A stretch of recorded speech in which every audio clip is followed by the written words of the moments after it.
Good morning, Mike. Merry Christmas to you, and thank you for having me.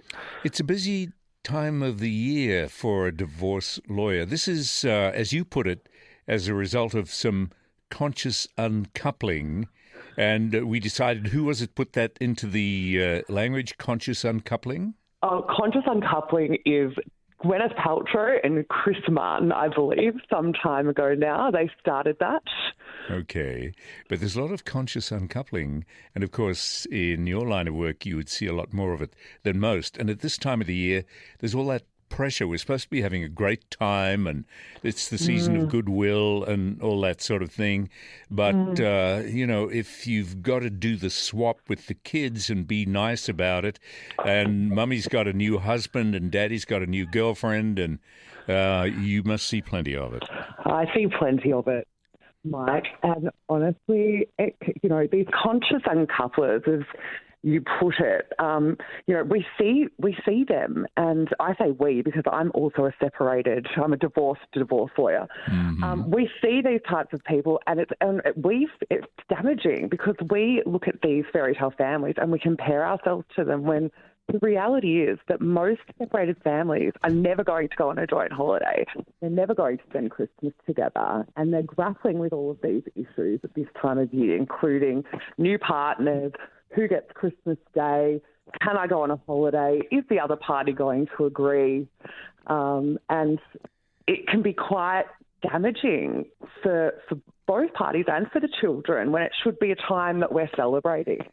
Yes, I suppose there's no one-size-fits-all solution to this, although it would come under the heading of everybody has to behave like an adult, don't they? Yes. Well, Mike, if everyone behaved like an adult, I would not have a job. So let's yes. Let's just be honest here. Yes. And I think, it's not just about behaving like an adult. We all have different ideas about, for example, what the norm should be. So if we, if one parent has an idea that, they meet a new partner and they introduce the children within a month, and the other partner thinks, well, hang on, it should be a year, then we've got a problem. Oh, yeah.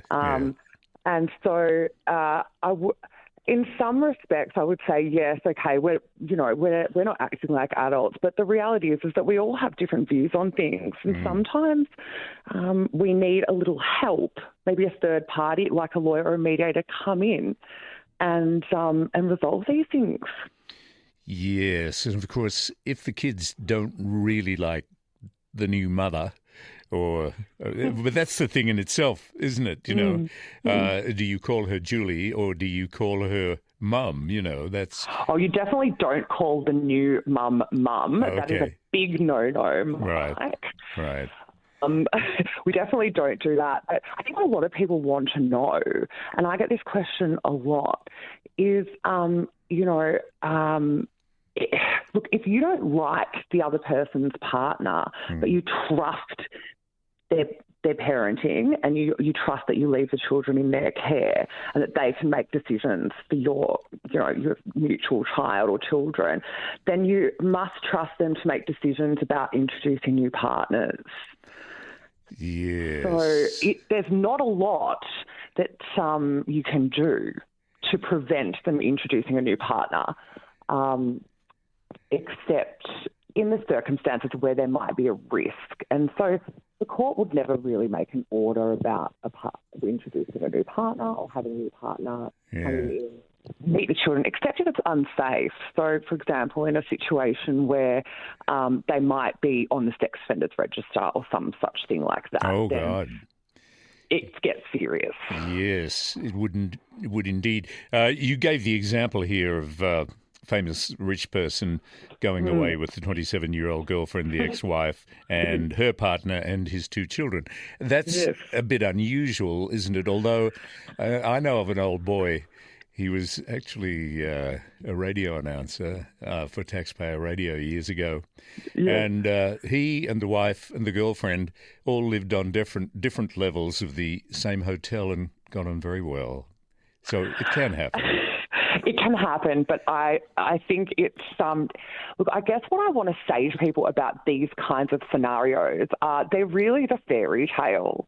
And we should not be comparing ourselves to them if we're good point. Yes. dealing with separated families. Yeah. And we shouldn't be reading these articles and feeling terrible that we can't, bring our young boyfriend and, have the ex-wife and have everyone partying together. Because the reality is it's just not. If you're in a situation where you're not doing that, you are much more normal and it's than Mr. Hems and his 27-year-old girlfriend and ex-wife and her partner and their 2 children.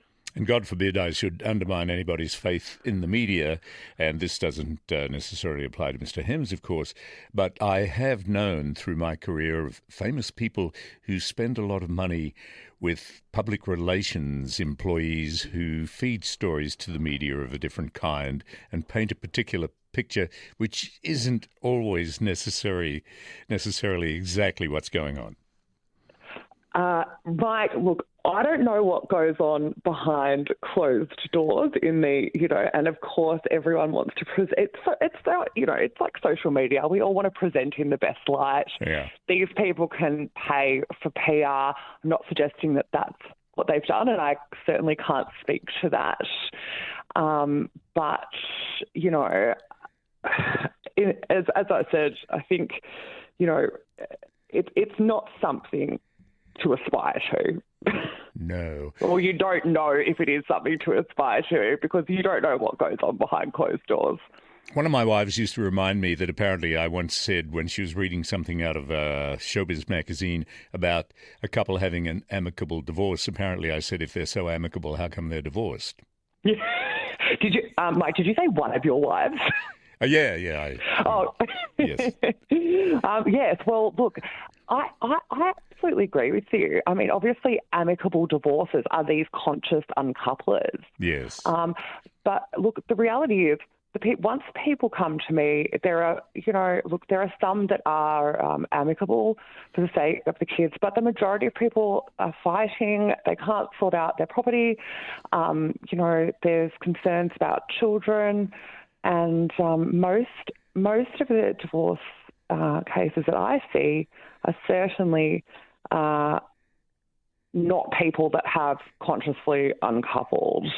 That's for sure. Oh, indeed. By the way, don't misunderstand me about the wives. I had them sequentially. You're allowed to do that, aren't you? Yes. Yes. Well, it depends what country you're in, I guess. Indeed, yes. Yes.